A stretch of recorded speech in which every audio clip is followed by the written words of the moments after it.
It's also a record-setting crowd in terms of watching that NCAA volleyball match. I mean, this season in general has been historic for the sport. What Yes. can you say just about some people maybe finding out about volleyball this season?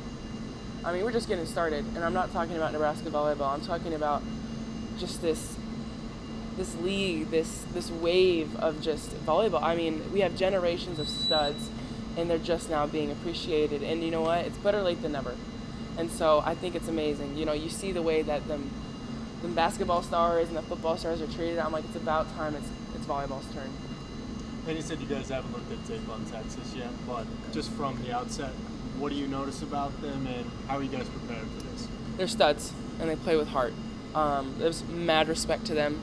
Wisconsin is a worthy and great competitor, and I think anytime you can go against such a big block like that, especially what they're known for is their defense, I think just to overcome that is amazing. I mean, winning the first set and then falling in the second, I think that's tough because you feel like you're standing on cloud 9, and then to lose the second, you kind of get in your head a little bit, but that didn't happen to them, and I thought that was really cool. Do you think that match against Pittsburgh prepared you guys for what Texas is going to bring defensively on Sunday?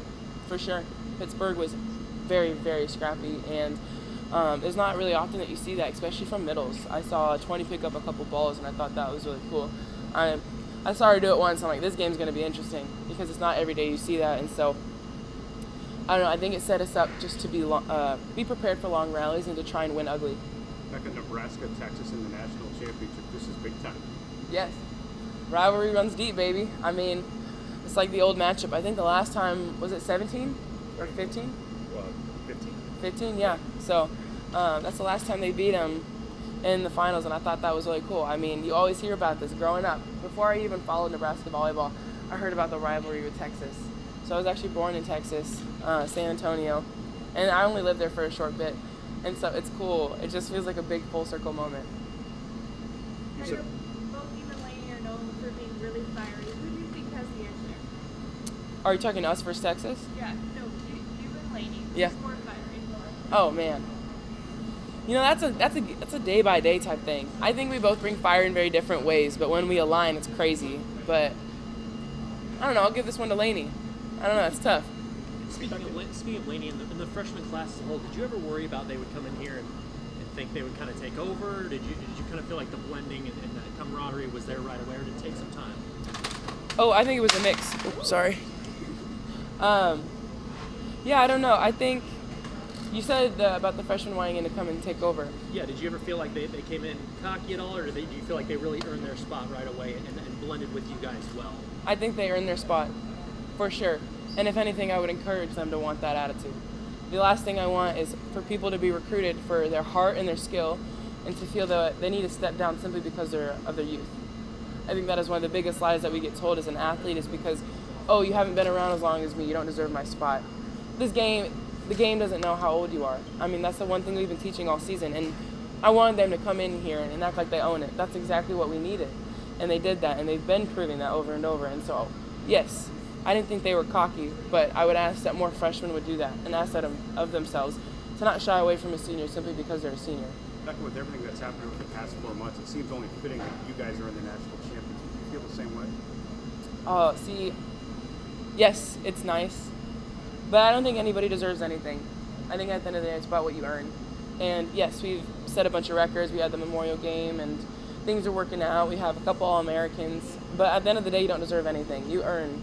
And so the sweep, it didn't just happen. You know, that was a play-by-play. It's 25 one-point games. We had to do it 3 times. Does this freshman class get you excited about what's to come in terms as you enter your junior year next season and also your senior year? I mean, I'm excited for Sunday, I'll tell you that. But yes, for the future just of this program, they're in really good hands, and I'm excited to finish out my career here at Nebraska with these girls, and it's not going to stop. I mean, you never know what's going to happen. Life changes. We're very young women. We still have a lot to grow and learn and mature, and so, you know, we're going to be faced with new adversities next year. It's never going to be the same problems. You know, you'd hope it's not the same problems because you're supposed to grow and learn from that, and so I'm excited. I'm excited for the future with these girls. O'Neal and Skinner, how do you slow them down? O'Neal and Skinner. I'm totally. Oh, Asia. Yeah. Got to touch balls. At the end of the day, as a middle blocker, you got to slow them down. When you get a stuff, praise God, and you move on. You know, at the end of the day, what I can control is just touching them. If I can shut them down, that's great. As a fellow middleman, what do you like that Aisha does? What is she really about? Yeah, I think she's got great composure. I think her biggest thing is just, I don't know, she continually has that fire. We heard about it last night against Wisconsin. I think that was great. And so I think just as, you know, she's been in the game for a while and she's going to have a very long, successful career. Jordan Larson has said great things with her after playing at USA. And so she's a very admirable athlete and just from what I've heard, a great woman. So yeah, I guess like my biggest takeaway is just from watching her is her composure, and she knows what to do in big moments. You blocked one more ball this year than you did last year. How much has your block improved? Yeah, for sure. I think it's improved a lot. It's been a lot of film and just breaking things down and like how much can I get better. I think the hardest thing when you are on a win streak is you're wondering if you can do much better, because you never know when you're going to meet somebody that can take that away from you.